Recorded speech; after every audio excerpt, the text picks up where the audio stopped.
Okay, so for part B, you said we could look at some simple cases and do some calculating.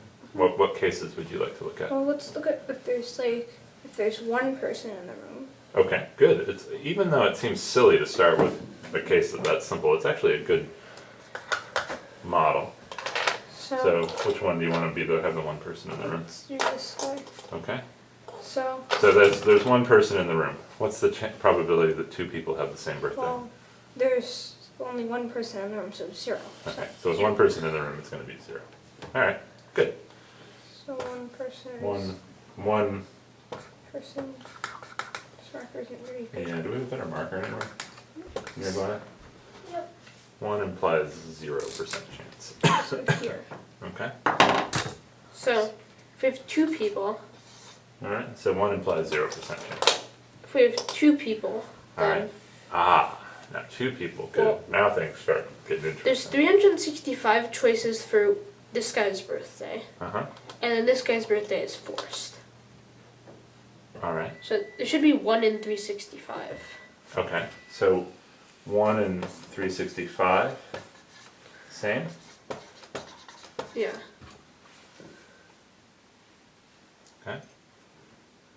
Because you have 365 choices for this guy, and then this guy has to be the same. All right. Yeah. Yeah, or another way to look at it would be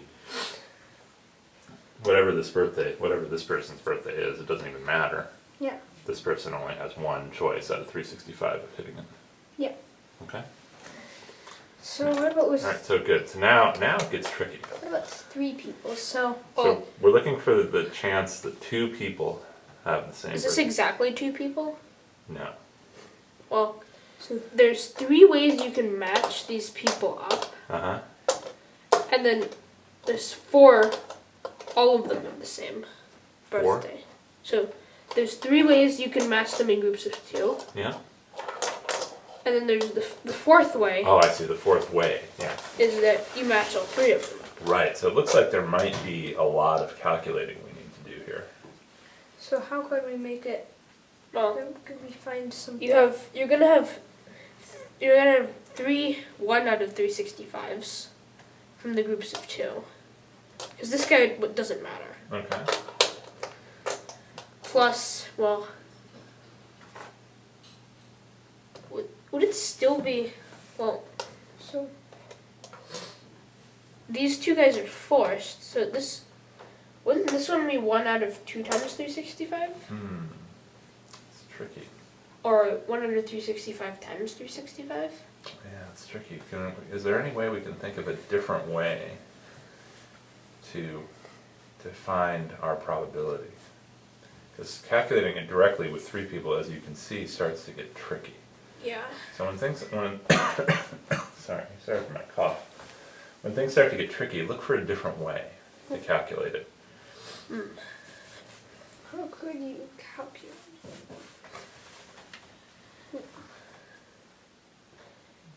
So I want you to think back to when we studied counting. That's what we're doing here. We're counting. What are some counting techniques that we've learned Well, over the years? complementary counting. So that's the ones that don't have the same birthday. Okay, what's that? What's the complementary counting idea here? Well, we're trying to. That means we would be trying to find the smallest amount of people that you can guarantee that don't have the same birthday. Okay, Well, so the that- opposite of what we're trying to find is what? The people that don't have the same birthday. Well, not the people. The ways that there Right. are for people to not have the same birthday. Yeah, so the opposite of what we're trying to count here actually turns out to be easy to describe. Because Everyone has a different birthday. Yeah. Okay, so what's that? Well, that would be, you have 365 choices for the first person, Okay. 364 choices for the second person, And 363 for the third. 365 for the first, 364 for the second, 363 for the third. And now, you have to. And how many total choices are there? 365 times 365 times 365. Okay. And because these are 3 different people, we're not overcounting. Yeah. So Okay. let's see. We can. All right. Now, have you memorized your multiples of 365? No. What? Are you kidding me? I have. Well, I guess I know what we're doing for the rest of the day today. Okay, but, so, since you don't know the multiples of 365, I guess we'll have to go to the old calculator. Well, you can just cancel out a 365 first. Oh, okay, well, that's not a bad idea. Oh, good. Do you know your multiples of 364? No. Oh, shoot. Okay. So 364 times 363. 364 times, not divided by times, 363 equals 130. What? Really? 132. 360, clear, 364 times 363, 132, 130, that's funny. So divided by. 365 divided by 365. So to less than 0. That's That's No. less than 1. Less than 1, and what was this probability? that they don't have. They people don't have the same birthday. Okay. This So is less than 1 This is already. about- 99.18% approximately. So this is the probability that everyone has a different birthday when you have 3 people. Isn't it 0.991? Yeah, that's the 0.991. That's as a decimal, and as a percent, it's 99.18%. So what is the probability then that at least 2 people have the same So birthday? it's So- roughly 0.08. Roughly 0.8%. It's 0.82.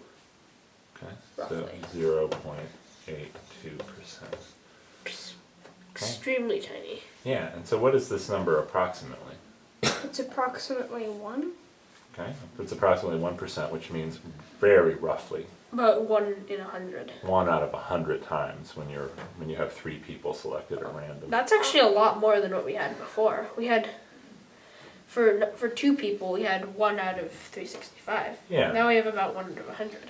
And we can see what this is exactly. So we'll do +1. So it's exactly that, and I can do 1 over that. By turning the calculator this way. So there we go. So it's roughly 1 out of 122. We'll call it times. That's 3 people would have the same. that's actually a third of What? because about 120 is basically a third of 360. Yeah, that's true. Maybe that's a coincidence. Maybe it's not. I'm not sure. But you did say at one point you were multiplying by 3 when you were trying to count them all out, right? Yeah. But so this says if you picked 3 people at random, like out of the phone book or somewhere from the planet Earth, roughly about 1 out of 122 times, They would have the same. at least 2 people would have the same birthday. Okay, so let's continue this idea. All right.